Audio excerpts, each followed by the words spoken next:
and welcome back to another nighttime video. I ended up getting a couple more things than I was planning on.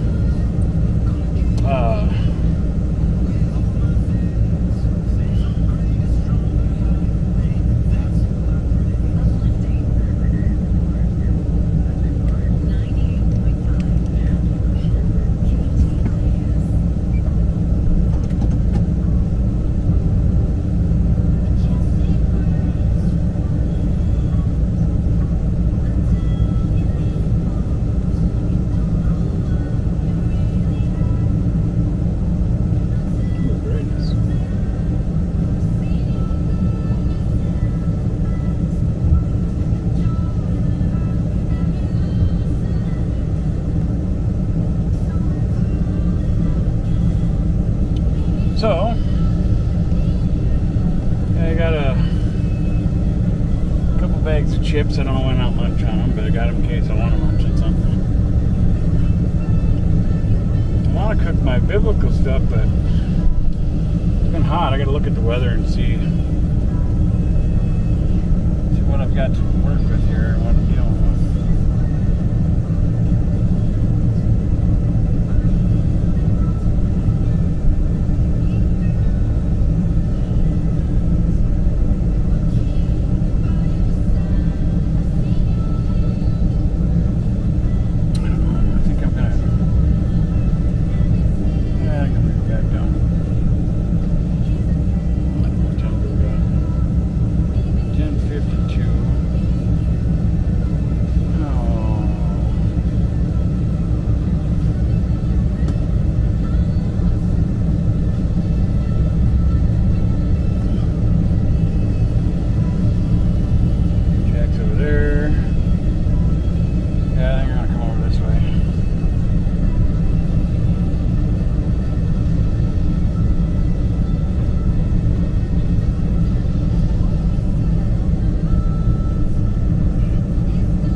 I might as well go back up to where I was.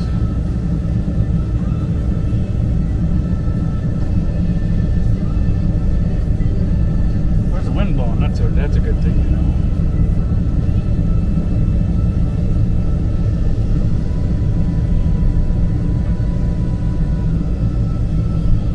Guess we need to stop right back where I was. I don't know.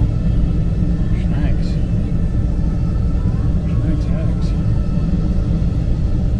Yeah, I guess that's where I'm going to go.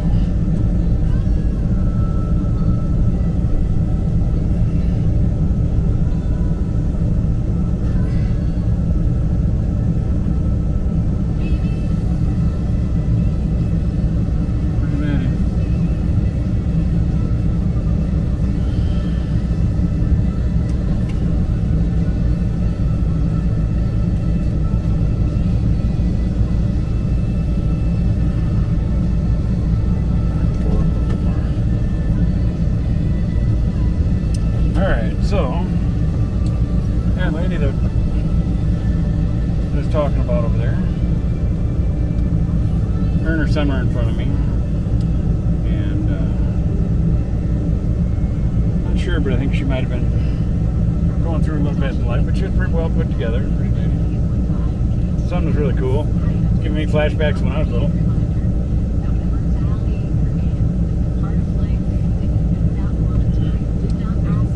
Trying to do like a hang on the cart, you know, where you normally do a pop a wheelie. But there's a pretty good amount of weight in there holding it down, you know, the bottled water and stuff. I told him, she told him to stop. She was worried about it flipping on him. And I told him, I said, it happened to me when I was a kid. Flipped right over and trapped me inside of the cart upside down like a cage. Hit me on top of the head and I was pinned underneath it. And I was crying, and my mom, as much as she was worried about me being hurt and if I was okay, part of her was grinning and kind of giggling a little because I trapped myself in a cage. Good thing I didn't get hurt worse. I bumped my head or whatever. But so, yeah.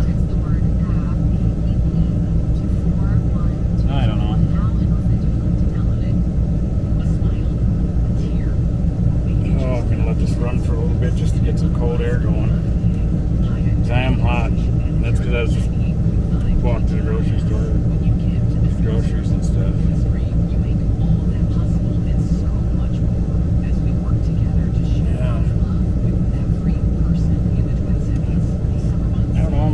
Sometimes I stress out that they might chase us out of here. Nope, not. 1, 2, 3, 4, 5, 6, 7, 8, 9, 10, 11, 12, 13. With me right now, I think there's 15 vehicles in here tonight.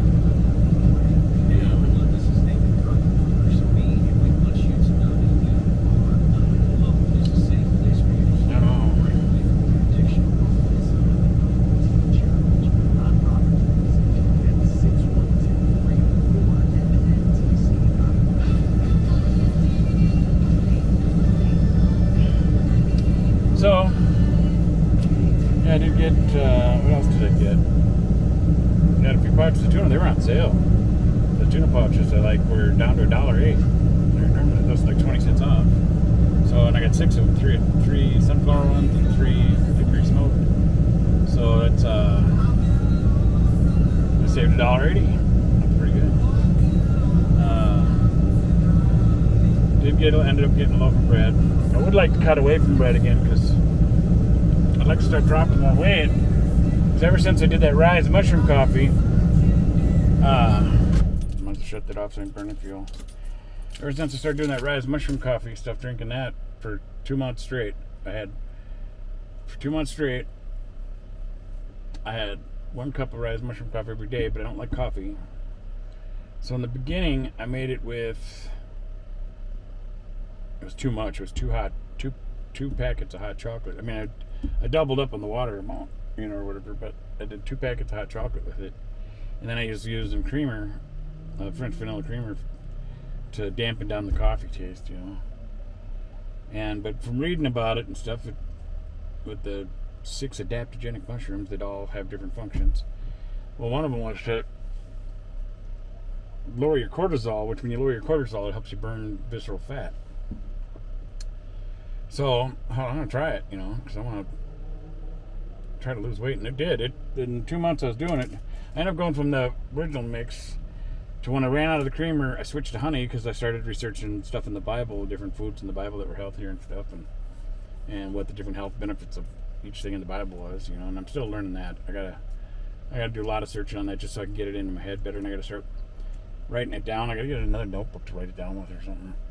Because once I start writing it down like I did in school or that, I'll start memorizing it better.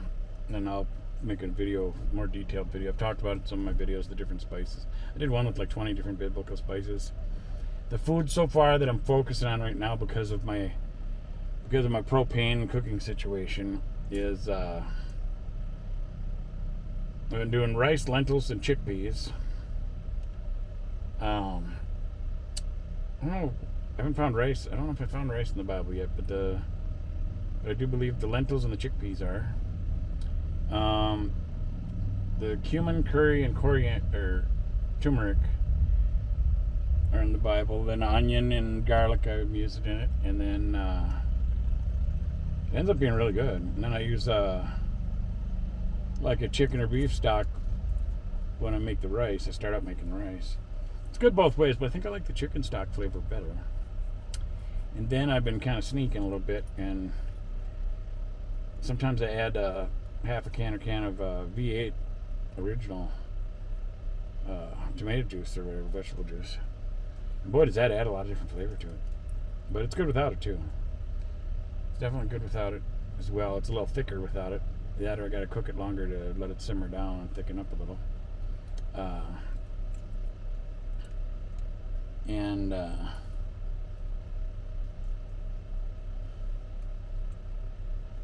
So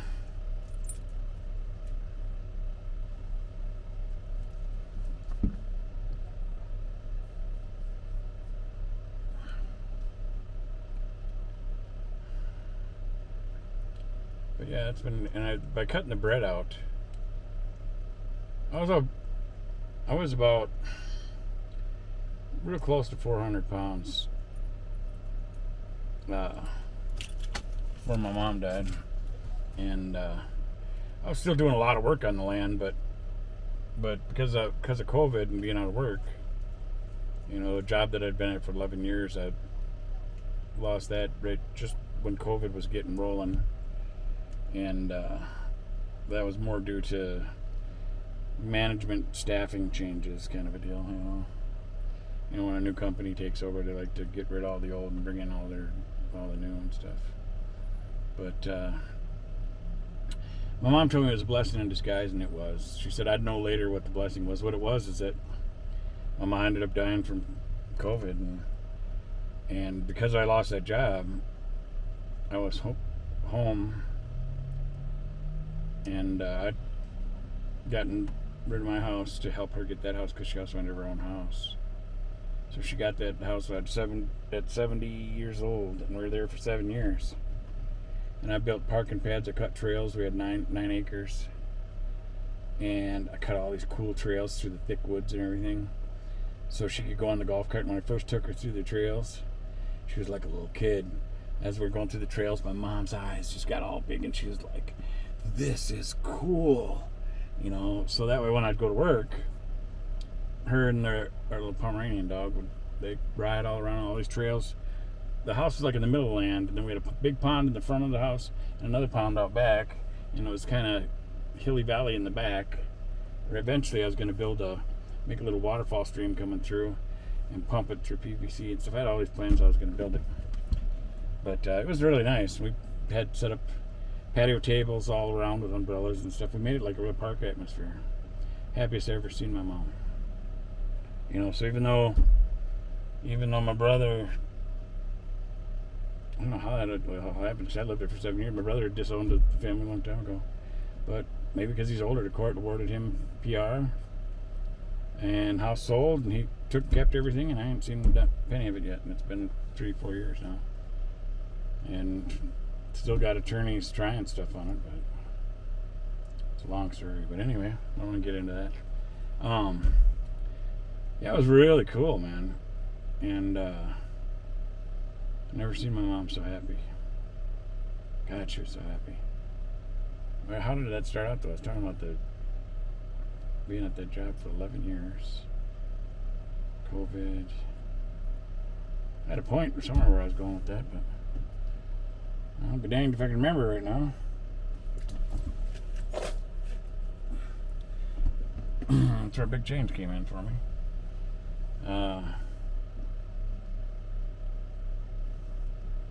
Gosh, I just can't remember right now where I was going to go with that.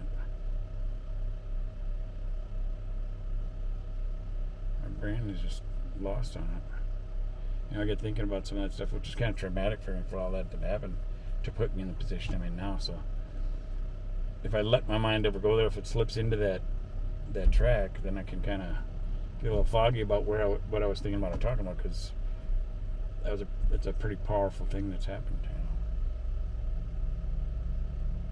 Well, I can't remember what my point was there. Oh, a blessing in disguise. That's what it was. My mom said that when I lost that job, it was more than just a job. I'd been there for over 11 years, and it was a small apartment complex that I was, doing all the maintenance and ordering stuff for and everything. So I knew every resident there. It started out as a senior and disabled living, and then after, if there's open units and no senior disableds were on the list, then they would start, let somebody else in if there wasn't people in line for it or whatever, And it started transitioning a little bit, but all the people that were there the whole time I was there, pretty much, I got to know everybody really well, and I get along with people. And so when I lost that job, it wasn't so much the job. It was like getting cut away from another family, because they all liked me so much, and I liked them so much. We'd all, heck, I could get done at work at 3 in the afternoon and not get home till 8, 9 at night, because when I'd get off work, everybody would already have their lawn chairs out around my van. And I used to have pictures of it. My brother took all that stuff. But I had pictures, everybody sitting out around my van, waiting for me to get off work so they could try to visit with me a little bit before I'd leave. Well, then I'd have fun visiting with them, and next thing you know, it's late at night, and they're all ready for bed, so then they'd go into bed, I'd go home, and I'd go to bed or whatever, My mom's like, if you get done at 3, how come you don't get home till 8 or 9 sometimes? And that's why I took the picture with all the lawn chairs around my van. My mom just laughed. She thought it was so wonderful. Made her feel good because I'm her son, you know. That people all like me so much. And she's like, that's my boy that everybody likes so much, you know. So of course it made her feel good, you know. And but she told me when I lost a job, she knew I was pretty bummed out about it.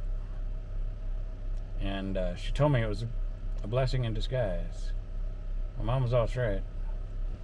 And she said later in life, later down the road, or that, you know, she didn't know when, but I'd understand it and understand why it was a blessing. Well, my mom ended up passing from COVID and complications, and it was a blessing in disguise. Because I lost that job, I got to be home. I was on unemployment then. And I got to spend a lot of time with my mom. Every day working on the land with her. And